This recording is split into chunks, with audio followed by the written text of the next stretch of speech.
سلامونه، نیکی هیلې او احترامات مې ومنئ. قدرمنو اوریدونکو او کتونکو، هیله لرم چې ټول به روغ جوړ او سلامت یئ.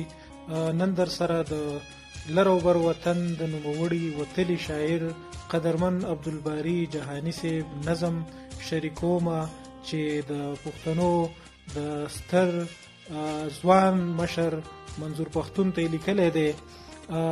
هغه وایي چې ته هغه یې چې په خوب کې مې لیدلې، ته هغه یې چې بابا به مې قیسې راته کولې، ته هغه یې چې په پاڼو د تاریخ کې مې لوستلې. زما یادېږي چې سپین ږیرو به ویله، شاعرانو به کټ مټ را نقلوله، دا کیسه به په رباب کې شرنګېدله. یوه ورځ به داسې راشي چې پیدا به یو زمری پر پښتونخوا شي،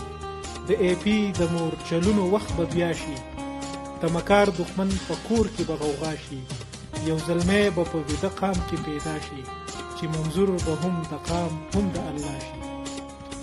په جونګړو به شور ګډ د پښتونخوا شي، غلیمان به یې تباه او نیمه خوا شي، له اوازه به یې ویښ ویده وطن شي،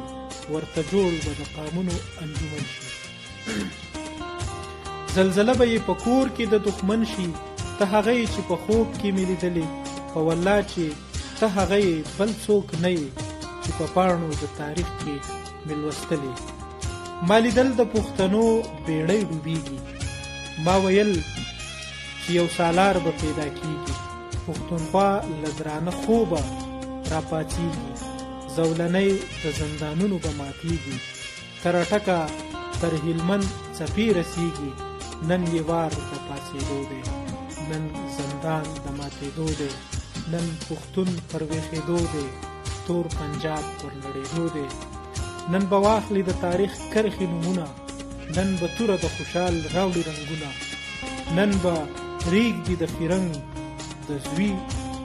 ورنونه، نن به ریږدي د فرنګ د زوی ورنونه، نن به یاد شي په لنډیو کې نومونه، نن به ښکلي ستا په نوم شي ګودرونه، ته هغه یې چې په خوب کې مې لیدلې، په والله چې ته هغه یې بل څوک نه یې. ما لیدلې د وزیرو په مورچو کې، ما لیدې د کړاکړ په تورو غرو کې، ما لیدلې د قومونو په جرګو کې، د زلمیو پاڅېدلو په اوږو کې، په سندرو په غزل په ترانو کې، ته هغه یې چې په خوب کې مې لیدلې. ستا پیغام به د بڼو پر څوکو وړمه، ستا پیغام به د بڼو پر څوکو وړمه، ستا اواز به زه تر عرشه رسومه، دا ویده پښتون له خوبه پاڅومه، په ولس کې به دې غږ منظورومه، په جرګو کې به ګریوان ورته څیرمه، په خپل شعر او ستا په غږ یې ویښومه، ته هغه یې چې په خوب کې مې لیدلې، ته هغه یې چې بابا به مې کیسې راته کولې، په والله چې ته هغه یې بل څوک نه یې.